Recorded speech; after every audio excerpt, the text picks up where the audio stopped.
Welcome to Warriors of the World. Today we'll be exploring the fascinating history of François L'Olonnais, one of the most feared pirates of the Caribbean.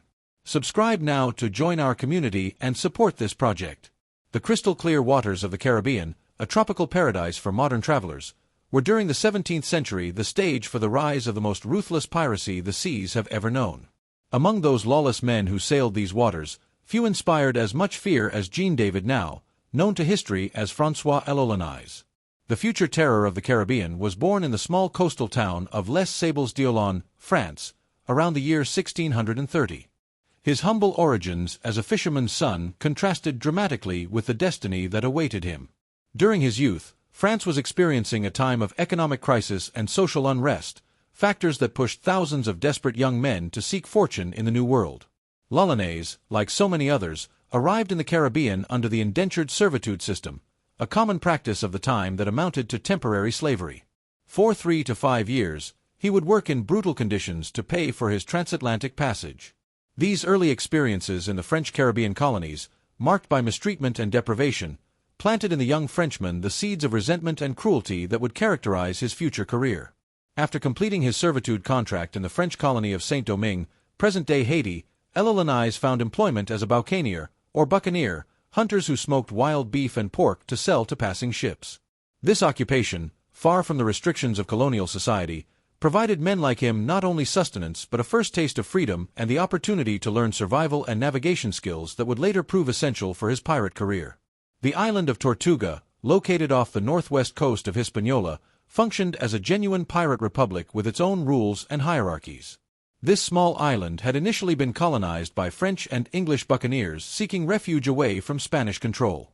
By the decade of 1650, when L'Olonnais established his base there, Tortuga had evolved into a multi-ethnic enclave where adventurers, criminals, and opportunistic merchants of various European nationalities coexisted. L'Olonnais maintained complex relationships with the French authorities who nominally controlled the island. The governor, official representative of the French crown, adopted a pragmatic policy toward pirates like him, official tolerance in exchange for directing their attacks exclusively against Spanish interests. This arrangement proved advantageous for all parties involved. France obtained an effective weapon against its rival without officially compromising its European diplomatic relations. L'Olonnais' leap from buccaneer to pirate occurred around the year 1655, when the constant conflicts between European powers for control of the Caribbean created ideal conditions for the flourishing of piracy. France and Spain were in open warfare, and French authorities distributed letters of marque, documents authorizing private individuals to attack enemy vessels in the name of the crown. L'Olonnais obtained one of these patents, officially transforming himself into a privateer in the service of France. This legal distinction, however, would soon become irrelevant in practice. The young Frenchman demonstrated from his earliest expeditions a brutality and effectiveness that caught the attention of both colonial authorities and other pirates. A particularly significant incident marked his definitive transformation into an independent pirate. After the shipwreck of his vessel near Campeche, on the Mexican coast, L'Olonnais was presumed dead by Spanish authorities. However, he survived and, with the help of fugitive slaves and local indigenous people, managed to return to Tortuga, the main pirate refuge in the Caribbean. This near-death experience crystallized in L'Olonnais a visceral hatred toward the Spanish that would define the rest of his career. He would no longer be a simple privateer but a relentless avenger, free from any moral or legal restrictions. His tactics evolved to include not only the plundering of ships but also attacks on unprotected coastal settlements. L'Olonnais' reputation grew rapidly among the pirate brotherhood of Tortuga. His determination, ingenuity, and, above all, his willingness to employ any level of violence necessary to achieve his objectives made him a respected captain, capable of attracting numerous crews despite his strict discipline. The Society of Tortuga operated according to surprisingly democratic principles for its time. Pirate crews elected their captains by vote and could remove them if they showed cowardice or incompetence. Booty was distributed according to pre-established agreements, with larger portions assigned to those wounded during expeditions. L'Olonnais rose quickly in this brutal meritocracy thanks to his effectiveness. Historical records suggest that he maintained complex relationships with the French authorities who nominally controlled Tortuga. Governor Bertrand d'Ogeron, official representative of the French crown between 1664 and 1675, adopted a pragmatic policy toward pirates like L'Olonnais, official tolerance in exchange for directing their attacks exclusively against Spanish interests. As his career advanced, L'Olonnais developed increasingly brutal methods to obtain information about valuable cargoes and trade routes. One of the most notoriously documented episodes occurred after capturing a Spanish vessel. According to chronicler Alexander Exquemelin, who personally knew several pirates of the era, L'Olonnais beheaded one of the prisoners and then proceeded to extract the heart of another, biting into it in front of the other captives to intimidate them while demanding information. These acts of calculated brutality were not simple outbursts of cruelty. They formed part of a deliberate strategy to cultivate a terrifying reputation. L'Olonnais understood that fear could be his most effective weapon. If the crews of the ships he attacked were paralyzed with terror upon recognizing his flag, they would offer less resistance. This strategy reached its maximum expression in 1666, when L'Olonnais gathered a fleet of 6 ships and more than 400 men for what would become his most ambitious expedition. His target: the prosperous Spanish cities on the coast of Venezuela. The first target was Maracaibo, an important commercial center situated on the shores of the lake of the same name. The city, although fortified, fell quickly to the pirates' assault. For 2 weeks, L'Olonnais and his men subjected the population to systematic looting and torture to reveal the location of hidden valuables. Not satisfied with the booty obtained in Maracaibo, L'Olonnais led his crew toward Gibraltar, another Spanish city on the opposite shore of the lake. There, resistance was greater, but the result equally devastating for the defenders. Accounts of the time describe scenes of horror as the pirates burned properties, desecrated churches, and tortured prisoners. The combined booty from both assaults amounted to, according to Exquemelin's estimates, more than 260,000 pieces of eight, a colossal fortune for the time. This success consolidated L'Olonnais' position as one of the most successful pirate captains in the Caribbean and elevated his legend to new heights of infamy. The victims of these attacks rarely found justice. Spanish authorities, despite their colonial power, proved unable to effectively protect their more distant settlements. Distance, slow communications, and the vastness of the Caribbean favored mobile attackers over static defenders. When military reinforcements finally arrived at a raided city, the pirates had already disappeared over the horizon, leaving behind communities physically and psychologically devastated. The historical pattern established by figures like L'Olonnais contributed to the development of fortified cities throughout the Spanish Caribbean. Massive structures like those still visible today in Cartagena, Havana, and San Juan represent the architectural response to the terror spread by these sea predators. These fortifications, paradoxically, diverted enormous resources that could have been invested in economic development, further crippling the regions most affected by pirate attacks. Analysis of L'Olonnais' campaigns reveals a commander with remarkable tactical intuition and adaptability. Unlike other pirates who primarily relied on luck and numerical superiority, L'Olonnais employed sophisticated techniques that maximized his chances of success while minimizing his own casualties. His preference for attacking at dawn, when visibility was limited and enemy crews still drowsy, demonstrated an instinctive understanding of combat psychology. Equally effective was his use of the element of surprise, frequently approaching his prey under false flags, a common practice among pirates but one that L'Olonnais elevated to an art form. Particularly innovative was his intelligence system.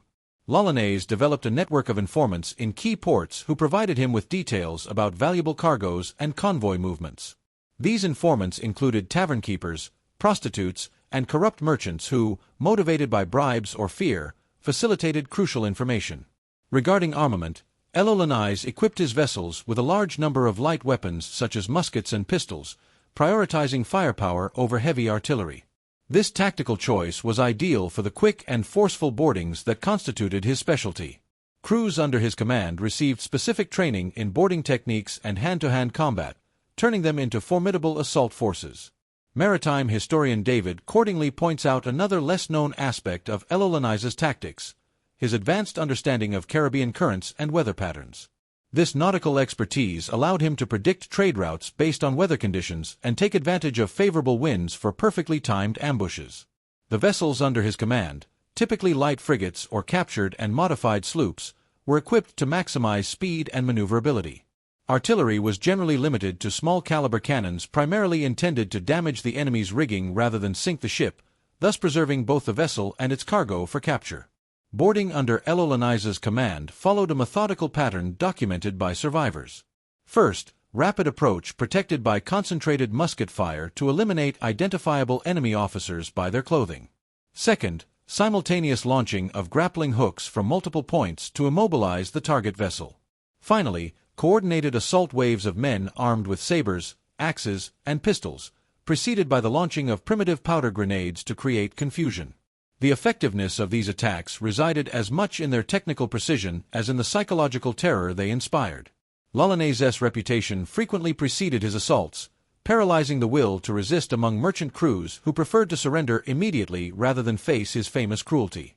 Daily life aboard ships commanded by L'Olonnais contrasted notably with habitual conditions in contemporary military vessels.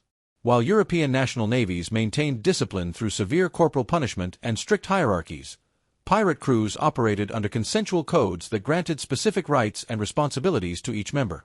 L'Olonnais' success, as often happens with figures of his caliber, contained the seeds of his own destruction. Following the spectacular triumph of the expedition to Maracaibo and Gibraltar, the French pirate conceived even more ambitious plans. His next objective, Nicaragua, where rumors suggested the existence of incalculable riches. In 1667, L'Olonnais sailed from Tortuga in command of a considerable fleet. However, this expedition would be marked by disaster from its outset. Poor navigation led the fleet to become trapped in sandbanks near the San Blas Islands, off the coast of Panama. L'Olonnais' main vessel was severely damaged. The situation worsened when, attempting to repair his ship, L'Olonnais and part of his crew were surprised by Cuna indigenous people, inhabitants of the region known for their ferocity against European invaders. According to Exquemelin, the natives captured L'Olonnais and executed him with particular brutality, dismembering him alive and burning his remains to ensure nothing remained of the feared pirate. This end, as violent as the life he had led, seems curiously appropriate for a man whose existence was defined by brutality. Other contemporary accounts offer alternative versions of his death, including shipwrecks and tropical diseases, but Exquemelin's version, for its detail and consistency with indigenous sources, is generally accepted by modern historians. News of L'Olonnais' downfall traveled through the Caribbean, generating mixed reactions. In Tortuga, some fellow pirates lamented the loss of a capable leader. In Spanish colonies, by contrast, spontaneous celebrations erupted upon learning the fate of the man who had terrorized their coasts. Spanish and French authorities, who had put a price on his head, could finally close the chapter on one of the bloodiest pirates who ever sailed the Caribbean. However, his legacy of terror would continue to reverberate in the collective memory of the region for generations. L'Olonnais' death at the hands of Cuna indigenous people represents a significant historical irony. This man who had sown terror among defenseless populations met his end at the hands of a people who were fighting precisely against foreign invasion of their lands. The Cuna, aware of the threat that Europeans like L'Olonnais posed to their way of life, had developed effective defensive tactics that combined perfect knowledge of the terrain with surprise attacks. For piracy historians, L'Olonnais represents an important case study in the cyclical nature of violence during the colonial period. The brutality he inflicted on Spanish settlements was, in his mind, justified retaliation for mistreatment he had suffered. The natives who ended his life, in turn, saw in him just another European invader. This perpetual cycle of vengeance and counter-vengeance characterized much of the Caribbean during this turbulent historical period. Beyond his feats and brutality, who was François L'Olonnais as a person? Historical records offer fragmentary glimpses of the man behind the legend. Unlike other famous pirates like Henry Morgan or Bartholomew Roberts, L'Olonnais left few personal documents, forcing historians to reconstruct his personality primarily through third-party testimonies. Exquemelin, our primary source, describes L'Olonnais as a man of medium stature but robust constitution, with dark hair and a prominent facial scar, the result of previous battles. His temperament combined calculating coldness with outbursts of uncontrollable fury, especially when facing resistance or perceiving disloyalty. Curiously, unlike many pirates of his time, L'Olonnais maintained strict discipline regarding alcohol consumption during military operations. Exquemelin mentions his policy of rigorously rationing rum while on campaign, reserving unbridled celebrations exclusively for after returning to Tortuga with secured booty. Another distinctive trait was his command of multiple languages. Besides his native French, L'Olonnais spoke fluent Spanish and possessed knowledge of Caribbean indigenous dialects, communication skills that proved invaluable for interrogating prisoners and negotiating in various ports. Regarding his personal life, records are extremely scarce. Unlike many pirate captains who maintained known relationships or even families in Tortuga and other havens, L'Olonnais appears to have been notably reserved about his intimate affairs. This opacity has led to numerous speculations and romanticizations in later literature, but historical evidence is insufficient to confirm details about possible romances or descendants. What the sources clearly reveal is his extraordinary ambition. L'Olonnais was not content with small booty or moderate success. Each expedition had to surpass the previous one in scale and reward. This expansive mentality eventually led him to the fateful expedition that would end his life. The code of conduct, established by L'Olonnais for his crews, partially preserved in French colonial documents, stipulated detailed compensation for injuries suffered during combat. A crew member who lost a right arm would receive 600 pieces of 8 as compensation, a right leg valued at 500 pieces, an eye or finger at 100 pieces. Sanitary conditions under L'Olonnais's command were surprisingly advanced by 17th-century standards. Records suggest he demanded regular cleaning of decks with vinegar, a practice that inadvertently reduced the spread of disease. Equally unusual was his insistence on fully cooking food, contravening the maritime custom of consuming partially raw meat to economize on fuel. Nutrition constituted another significant difference. While merchant and military crews subsisted primarily on hardened biscuits and salted meat, pirate vessels supplemented these basic provisions with fresh food obtained through raids on coastal settlements. Testimonies mention elaborate feasts after successful captures, including consumption of tropical fruits and fresh meat, factors that contributed to better general health among pirate crews compared to their conventional counterparts. More than 3.5 centuries after his death, François L'Olonnais continues to occupy a prominent place in the pantheon of legendary Caribbean pirates. His legacy, built on foundations of terror and extraordinary brutality even by the standards of the time, has endured in collective memory and popular culture. L'Olonnais's historical reputation was primarily consolidated by Alexander Exquemelin's work, The Buccaneers of America, first published in Dutch in 1678 and subsequently translated into numerous languages. This text, a combination of eyewitness testimony and collected accounts, established the image of L'Olonnais as the archetype of the ruthless pirate. In subsequent literature, L'Olonnais frequently appears as an antagonist or anti-hero in historical novels about the golden age of piracy.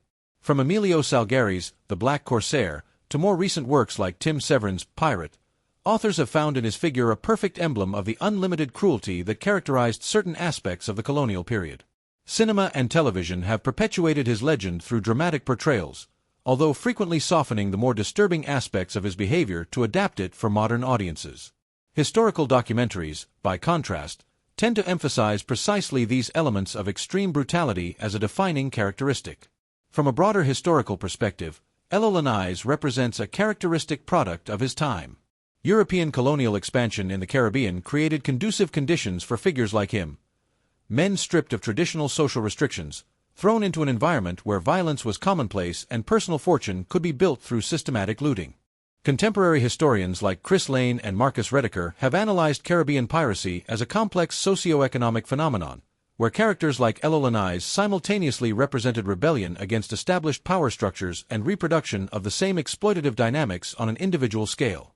For present-day Caribbean communities, particularly in Venezuela and Haiti, L'Olonnais remains an ambivalent symbol of the turbulent colonial past. Historical sites associated with his attacks, such as the fortifications of Maracaibo, attract historical tourism while guides narrate dramatized versions of his incursions. Among maritime historians and archaeologists, the search continues for material evidence related to L'Olonnais. Shipwreck remains on the Panamanian coast near the San Blas Islands have generated speculation about possible connections to his final expedition, although without definitive confirmation so far. The case of François L'Olonnais reminds us that the history of Caribbean piracy, beyond modern romanticization, contains chapters of true human darkness. His legacy endures not as a celebration but as a reminder of the extremes of cruelty possible when ambition and opportunity coincide in the absence of effective moral or legal restrictions. From a cinematographic perspective, L'Olonnais has not achieved the iconic status of pirates like Blackbeard or Jack Sparrow, perhaps precisely because his historical brutality proves difficult to adapt for mainstream entertainment. However, his influence can be detected in the construction of numerous fictional pirate villains, particularly those who combine tactical brilliance with moral depravity. Ultimately, The figure of François L'Olonnais serves as a stark reminder of the complex and often contradictory nature of the colonial Caribbean. In a world where imperial powers competed ruthlessly for resources and wealth, individuals like L'Olonnais emerged as both products and accelerators of a cycle of violence that would mark the region for centuries. Subscribe now, become a member, turn on notifications, share this video with your friends, and leave a comment so we can compare our knowledge and sources. Thank you for following our channel. Until our next strategic journey, here at Warriors of the World.